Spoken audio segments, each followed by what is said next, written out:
orange Misfit is back to rank some more of these classic cards. Half of these are grass types this time, which means a lot of poison and plant life. Should be a great list, so let's get started with that crazy Cobra. 91. Arbok. Much like Ekans, its attack combo has potential but ends up falling short. Arbok is simply a lightweight. Terra Strike is a weaker yet cheaper version of Whirl and only has a 50% chance of working, so even if you want your opponent to switch, they might not have to. Poison Fang would be good if it didn't cost 3 energies. Although it's going to get at least 30 damage with automatic poison nearly every time, it's still not worth the high energy output. With 60 HP there's no point to even bother. Arbok will be beaten and you'll be down 3 energies. The bottom line is it has a few redeeming factors, but there are a lot of better options to choose from. 90. Parasect. This zombie mushroom is a slight, minuscule update from its first stage. Holds on to the spore for the same cost, but it still does 0 damage. But now, for 1 energy more, it can do 10 extra damage and slash instead of scratch. Being all colorless for its attack helps, but still the absolute bare minimum in an upgrade to the damage to energy cost ratio. Parasect should have had more thought put in. Maybe upgrade Spore to put the opponent to a deeper sleep that require additional successful coin tosses to wake up from. There's so much untapped potential in this guy. 89. Poliwhirl. I mentioned earlier how powering up Poliwag would be good in the long run. This is not exactly what I was referring to, but I might be too hard on Poliwhirl. It has some uses. Amnesia is useful if your opponent only has 1 good attack, and even then, it's not that great of a stall, as your opponent can just switch out to avoid it. At least if you're really desperate to wait, it's an option. It also gives you time to get that Poliwrath you should be playing immediately, but on offense, Poliwhirl at least has an attack and double slap. It's unusually expensive for a low damage move. At least Poliwag guaranteed 30 damage for 3 energies. Here you'll be thankful to get that instead of 0. With not much of an HP boost, Poliwhirl doesn't stand out as a quality fighter or staller. 88. Marowak. This bonehead is a decent second stage. Boomerang is an attack structure that's seen often in the first set. Flip 2 coins doing 30 damage for each successful toss. Again, it's not that horrible, especially considering it at least has the potential to make a slight hit on fighting resistance cards. Unlike the other Call for Friends attacks that just allow more of the same basic Pokemon to be added to your bench, Marowak is much superior though much too expensive. The best use is grabbing something like Hitmonchan, but since you've already sacrificed 3 fighting energies you should have put on a superior card, you're better off just using Hitmonchan in the first place. The move also leaves you wide open for an opponent's attack. With 60 HP, Marowak isn't sturdy enough to give your opponent a free shot, but at least has resistance, which is something. Overall, Marowak isn't a standout fighting card and a really weird one considering Marowak seems to have that hateful loner vibe and has an attack called Call for Friends, which is kinda strange. 87. Kabutops.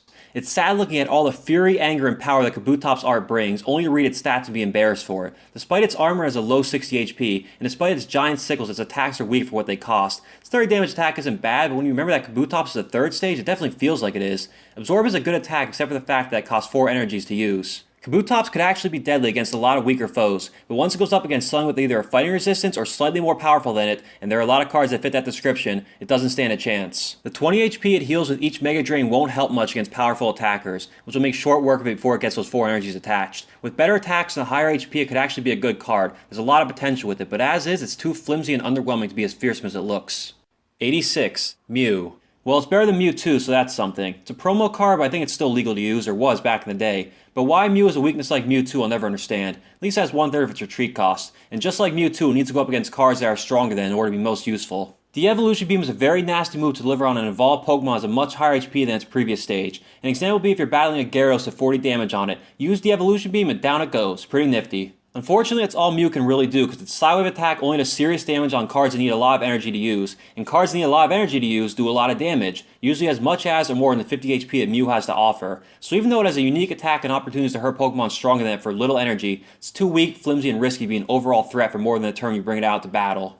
85. Ghastly. I'm ranking the Fossil line because the base set 1 is laughably inferior and usually considered the worst Pokemon card in the original set. That card art was so cool at the time, but the card itself was absolutely worthless and even worse than Slowpoke. The 50% chance of putting your opponent to sleep, then another 50% chance they're going to wake up is laughably bad. Destiny Bond would be great if it either required your opponent to attack or didn't cause an energy discard, but since it doesn't do either, your opponent can simply end the turn without attacking, making you look like a fool. Regardless, Ghastly got a major upgrade in the Fossil expansion after developers recognized what a ghostly abomination it was. For starters, it has 20 more HP and an attack that actually does damage, all while keeping its original resistance, no weakness, and no retreat cost, making Ghastly a valuable first stage. Lick is nothing but your typical 10 damage, 1 energy paralyzer, but it's better than Sleeping Gas. Energy conversion can be a good move to have if you're desperate to power up some of your cards, but the 10 damage drawback means you better be sure you need the energy. It's not a great move, but due to its other strengths, Ghastly is one of the safest, most effective lead-off Pokemon. 84. Coughing. Unlike Ekans, Coughing is what a poison type should be, annoying and deadly. The 2 energies for Foul Gas may seem expensive at first, but either way you're messing up your opponent. Heads for poison, tails for confusion, which is leagues better than Weedle, which only has a 50% chance of just poisoning. The plus side is it's possible to have your opponent both poised and confused at the same time. The downside is getting both requires 2 successful flips as quickly as possible, meaning you might end up pointlessly poisoning your opponent 3 times in a row, but still, causing 1 is a tremendous and immediate advantage. Regardless, Coughing as a status-affecting champ is extremely effective at neutralizing Pokemon powers. It's definitely one of the most underrated first-stage Pokemon. 83. Gloom. Gloom is a mildly interesting card. Poison Powder is a guaranteed poison, which is something you want to open with, even though it does no direct damage. Foul Odor is a self-destructive attack that you really want to avoid using until you're about to be knocked out, as it confuses your opponent and yourself. So unless you have Vileplume on standby, you should stick with Poison Powder or just choose to end your turn without attacking. 60 HP isn't amazing, but Gloom has 2 decent attacks to make it not all that foul. 82. Tangela.